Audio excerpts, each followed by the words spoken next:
On October 12, 2019, 34-year-old Kenyan runner Eliud Kipchoge became the first man to complete a full marathon in less than 2 hours. The event, dubbed Ineos 1:59 Challenge, was his second attempt to break the 2-hour barrier, the first being the Nike-sponsored Breaking 2 in Monza, Italy, in which he missed the mark by just 25 seconds. By the time Eliud made his second attempt, this time in Vienna, he was already a world record holder in the Boston and London Marathon events, having also won the London Marathon a record 4 times, and a medalist in several distance-running Olympic events. Suffice it to say that in the world of distance running, Eliud had nothing more to prove. He had reached the highest of peaks in the sport, and would further cement his legacy in Japan, in 2020, when he became only the third person in history after Abebe Bikila and Waldemar Sierpinski to become a double Olympic marathon champion. His point in running a marathon in under 2 hours? To simply prove that no human is limited.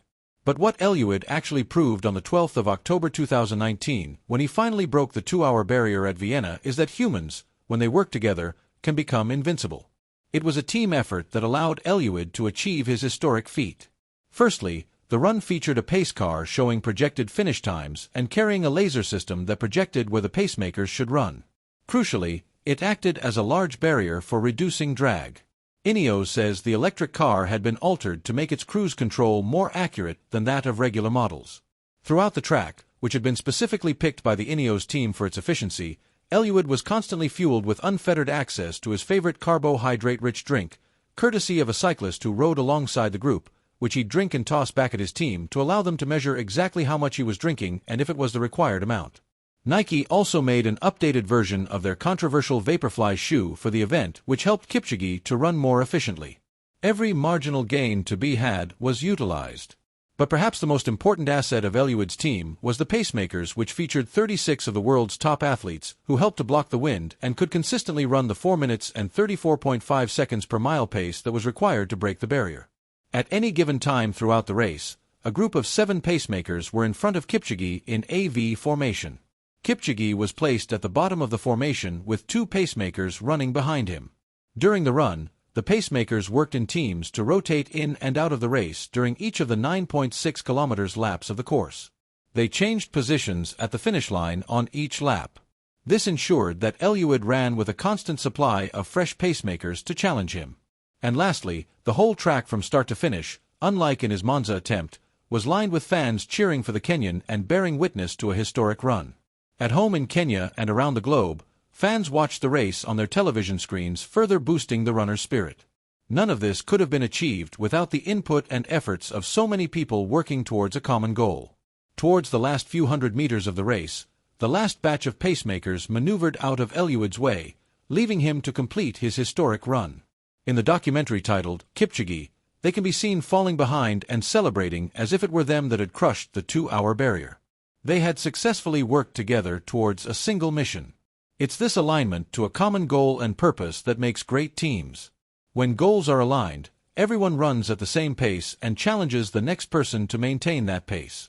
But without a common goal, a team will quickly crumble like a deck of cards. Michael Jordan knew that he had to pull his team and align them to his vision of winning championships for the Chicago Bulls organization. He was impossibly tough on his teammates, especially during practice where he'd push them as if they were in the playoffs. He even allowed his personal trainer to service his teammates during the off-season, just to ensure that they had the same physical advantage that he had. He was called a bully and probably hated by most of his teammates, but he's always maintained that he never asked any of them to do something he wouldn't do himself. The result, every time MJ reached the NBA Finals, he brought the trophy home. A great team with a common goal is important in all aspects of life. In a marriage, a couple must share similar values on how they are to live their lives and raise their children if that marriage is ever to work. In a business, every employee must subscribe to the company's values and mission statement. Similarly, during a hunt, a pride of lions must work together to tackle a buffalo. Teamwork is crucial for sustained success, and building a great team is the basis for any teamwork to succeed. An African proverb perfectly captures this concept: when you want to go fast, go alone. If you want to go far, go together. This is what teamwork does. Investing in building a great team ensures that the load is spread across the board, leading to sustained success. Although the Ineos 1:59 record did not count as a new world record under IAAF rules due to the setup of the challenge, in fact, The Atlantic magazine, in a 2019 article, called it the greatest fakest world record, it still proved a fundamental truth. It showed the value of building a great team and the exceptional results which follow. Thank you for watching. Be sure to comment, like, share and subscribe to this video, and we'll see you in the next one.